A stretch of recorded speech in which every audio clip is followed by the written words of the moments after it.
కన్యారాశి.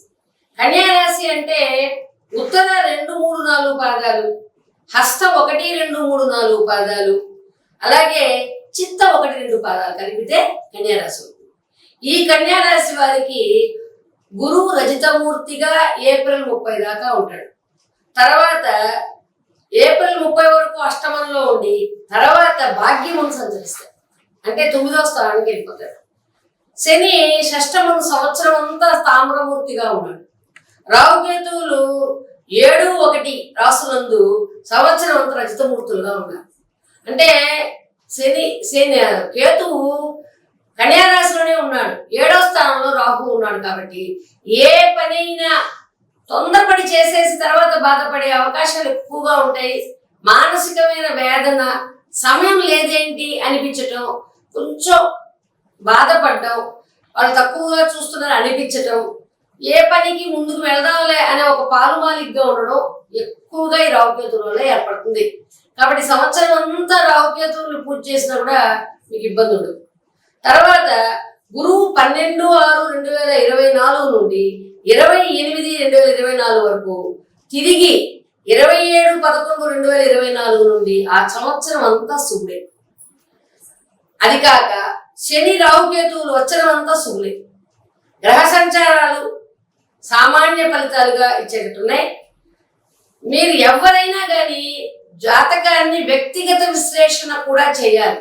ఇది కేవలం ఈ రాశి ఎలా ఉందని చెప్తున్నామే కానీ ఇదే మన జీవితం, మన జాతకం అనుకోవడం లేదు. ఎందుకంటే మీ జాతకంలో ఏ గ్రహాలు ఎలా ఉన్నాయో, ఏ దశలు జరుగుతుందో తెలియదు కాబట్టి దాన్ని కూడా చూసుకోవాలి. అలాగే ఆలోచించి ఏ నిర్ణయాన్ని తీసుకోండి.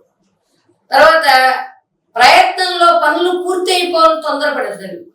ఇష్టం లేకపోతే కూడా ఆ పనులు మనం చేసేయాలి, లేకపోతే వాళ్ళు ఏమైనా అనుకుంటారనే పనులు మాత్రం దయచేసి చేయొద్దండి. ఇతరుల చేతిలో మోసపడిపోతారు. సంఘంలో కొంచెం మీరు తొందరపడి చేయడం వల్ల మీరు పేరు ప్రతిష్టలు తగ్గిపోతాయి. విద్యార్థులు ఎక్కువగా నిరుత్సాహానికి, చెడు అలవాట్లకి లోనయ్యే అవకాశం ఉంది కాబట్టి జాగ్రత్త తీసుకోండి. అతిగా స్నేహాలు చేసి మీరు చేసే పనులు తల్లిదండ్రులకి చెడు తీసుకురావద్దండి. ఏ పని చేసినా కొంచెం జాగ్రత్తగా ఉండండి. స్థిరాస్తుల్ని, క్రయ విక్రయాలని మీరు ఇప్పటికిప్పుడు పంచుకోకండి. ఈ సంవత్సరం దాటిన తర్వాత పంచుకోగలిగితే కొంచెం బాగుంటుంది. కానీ ఈ సంవత్సరం అంతా కూడా మీకు గౌరవ మర్యాదలు ఉంటాయి. ఆత్మ న్యూన్యతా భావం అనేది ఎక్కువ. అంటే కేతువు బాగలేడు. కేతువు బాగలేంటే వినాయకుడికి మీరు పూజ చేసుకోవాల్సిందే. అలాగే ఉలవలని దానం చేయాలి. మీరు ఉలవలు తినాలి. లేదంటే ఆ ఉలవలను నానబెట్టి దాన్ని తీసుకెళ్లి గుర్రాలకు తినబెట్టగలిగితే చాలా మంచి ప్రయోగం ఉంటుంది.